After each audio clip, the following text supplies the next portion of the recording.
आपका शुभ हो। आज हमारे चिंतन का विषय है विचारों पर नियंत्रण, कंट्रोल ऑन थॉट्स। हम आज जो भी हैं और आने वाले समय में जो भी होंगे वो अपनी विचारों की ही देन है। हमारी पर्सनैलिटी, हमारा व्यक्तित्व हमारे विचारों के अनुरूप ढलता है। इसलिए जितने महापुरुष हैं, संत हैं, कोई अच्छे चिंतक हैं, सभी यही कहते हैं कि अपने विचारों की शुद्धता पर बल दो, विचार सही रखो, इस पे बहुत जोर देते हैं। लेकिन जितना कहना सहज है विचारों पर नियंत्रण, उतना मुश्किल भी है, इतना आसान भी नहीं है। ज़रूरी है, आसान नहीं। कई लोग कहते भी हैं, बड़े हेल्पलेस से वो कहते हैं, बड़ी सरलता से कहते हैं, सर मुझे नेगेटिव थॉट्स आते हैं, मैं परेशान रहता हूँ। लेकिन ऐसा नहीं, मैं चाहता हूँ ना आए। कौन चाहता है कि मेरी नींद खराब हो जाए, मेरा मूड खराब हो जाए, मैं परेशानी में फंस जाऊँ। लेकिन मैं बेबस हो जाता हूँ, मैं कैसे नियंत्रण करूँ, कैसे पॉजिटिव रह पाऊँ, मेरा माहौल ही ऐसा है, मुझे थोड़ा बताएं कैसे करूँ मैं। ऐसा लोग कई कंप्लेंट करते हैं अपने बारे में। पहली बात तो यह कि इसको और क्लियर कर लें कि विचारों पर नियंत्रण जरूरी क्यों है। क्यों? अदरवाइज कुछ भी हो सकता है हमारे साथ। कहते हैं एक व्यक्ति था, उसका अपने थॉट्स पर नियंत्रण नहीं था, जो आते आते थे, रोकता ही था उनको।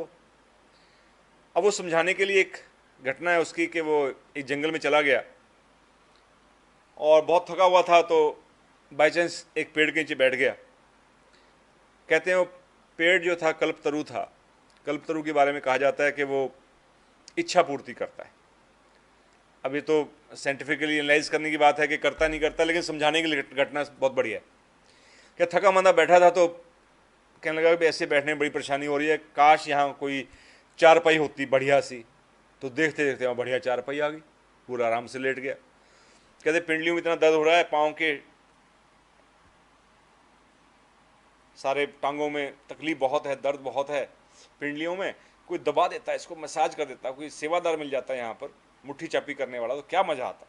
देखा है व्यक्ति आया, मुट्ठी चापी करने लग गया उसकी।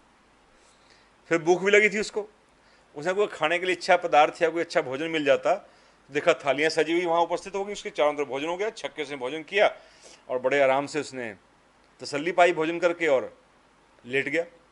एकदम उसको लेटते ही ख्याल आया कि यार ये जंगल में हूं मैं, अकेला पड़ा हुआ यहाँ पर, अगर यहाँ शेर आ गया मुझे खा गया। बस ये ख्याल आते ही वहां शेर आया और उसे खा गया। अब देखिए, सब अच्छा अच्छा हो रहा था, लेकिन क्योंकि कंट्रोल नहीं था, ना सही दिशा में ना गलत दिशा में, जैसे गलत ख्याल आया एक लपेटे में लिपट गया। तो परिणाम किस हद तक गलत जा सकता है उससे अनुमान लगता है। अब ये घटना काल्पनिक घटना है अवश्य, लेकिन शिक्षाप्रद बहुत है। असल में मनुष्य के स्वभाव की व्याख्या करती है कि कैसे उसके अंदर एक के बाद दूसरी ख्वाहिश, एक के बाद दूसरी इच्छा, उससे जनित विचार, एक सिलसिला बनता जाता है जो कि अटूट है। इसलिए उन विचारों पर चेक होना, नियंत्रण होना, इस कला को सीखना बहुत जरूरी है। अब पहली बात समझने वाली यह है कि विचार आते कहां से, उद्गम कहां से है। उद्गम होता है हमारे मस्तिष्क में, और हमारा मस्तिष्क का नियंत्रण होता है हमारे भाव में, हमारी फीलिंग्स में। अब इसका मतलब सबसे महत्वपूर्ण चीज हमारे भाव हैं, वही मस्तिष्क को कंट्रोल कर रहे हैं, नियंत्रण कर रहे हैं, और उसी से ही विचार आ रहे हैं। इसलिए भाव अगर पॉजिटिव होंगे, सकारात्मक होंगे, तो विचारों पर नियंत्रण अपने आप हो जाएगा, विचार पॉजिटिव हो जाएंगे। भावों पे लोग काम नहीं कर पाते, इसलिए परेशान रहते हैं। जड़ पर काम करने वाला है।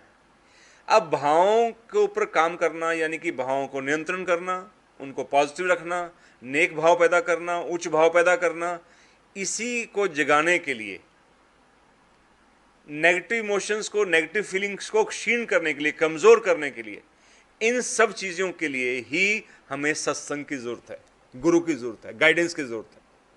और यही हमारे जीवन का मुख्य लक्ष्य है कि नीच भावों को दमन करें, उच्च भावों को जगाएं। और इसमें जो जितना सहायक है वो गुरु, वो शिक्षा, वो सत्संग उतना श्रेष्ठ है। आपने देखा होगा मैं अक्सर शिविरों में आने के लिए मैसेज डालता रहता हूँ, प्रार्थना करता रहता हूँ। काहे के लिए? मुझे क्या मिलेगा उससे, आपको क्या मिलेगा, मुझे क्या मिलता रहा है, क्या मिलेगा मुझे अगर मैं ऐसे अवसरों पर जाऊँगा। अगर आप आएंगे आपको भी मिलेगा, हम सबको मिलेगा, विश्वास रखें। क्योंकि हिस्ट्री बताती है कि मिला, क्या मिला? उच्च भावों का दान, नीच भावों को क्षीण होने का अवसर। उसका रिजल्ट क्या हुआ? विचारों पर नियंत्रण होना शुरू हो गया। अगर आप पहले से कहीं जाते हैं, किसी सत्संग में जाते हैं, कोई अच्छी पुस्तक पढ़ते हैं, किसी गुरु के पास जाते हैं, बहुत अच्छी बात है। लेकिन आपको ये देखना चाहिए कि मेरे अंदर जाने का लाभ मुझे मिल रहा है, और लाभ क्या होना चाहिए? मेरी श्रद्धा पहले से बढ़ी, मैं पहले से ईमानदार बना, मैं पहले से पवित्र बना, मेरी आंखें साफ हुई, मेरे अंदर कृतज्ञता का भाव जागा, मेरे अंदर किसी के पर को कष्ट निवारण करने का भाव जागा। अगर जागा तो मेरा वहां जाना, जहां मैं जा रहा हूं, जिससे जुड़ रहा हूं, वो सही है। नहीं तो हमें खोज करनी चाहिए कि मेरा अधिक भला कहां हो सकता है, ताकि मकसद वही है, भावों में उच्च परिवर्तन, आला भावों को खुराक, ताकि सोच पर, विचारों पर नियंत्रण हो सके। कोई कथा, कोई पुस्तक, कोई उपदेश, मेरा ये बयान, ये मैसेज, कोई भी चीज़ इस किस्म की पॉजिटिविटी वाली जो हम करते हैं, समझते हैं कि पॉजिटिव है, वो वाकई में पॉजिटिव तभी है अगर हमारे भावों को हितकर मोड़ देने में, हितकर दिशा देने में सफल है। कोई यात्रा, कोई तीर्थ, एनीथिंग।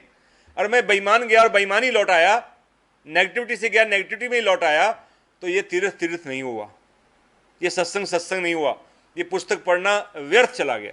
आप मेरा मैसेज सुन रहे हैं, समय दे रहे हैं, अगर आपके अंदर कुछ भी पॉजिटिविटी थोड़ी सी नहीं जागती, एक बूंद आपके अंदर पॉजिटिविटी नहीं बढ़ती, तो इसको सुनना और समय देना मेरा और आपका दोनों का व्यर्थ जा रहा है। मकसद सबके सामने स्पष्ट होना चाहिए कि हम सबको जीवन में आगे बढ़ना है, उच्च भावों को जगाना है, ताकि हमारा मस्तिष्क उच्च भावों के अधीन रहे और उसके द्वारा हमारे विचारों पर हमारा नियंत्रण रह सके। आओ मिलकर अच्छे भावों को जगाएं, बढ़ाएं, अपने अंदर भी, दूसरों के अंदर भी, ताकि हमारा विचारों पर नियंत्रण सही तरीके से हो सके। आप सबका शुभ हो, सबका मंगल हो। शुभ हो, शुभ हो, शुभ हो, शुभ हो, शुभ हो, शुभ हो, शुभ हो, शुभ हो, शुभ हो।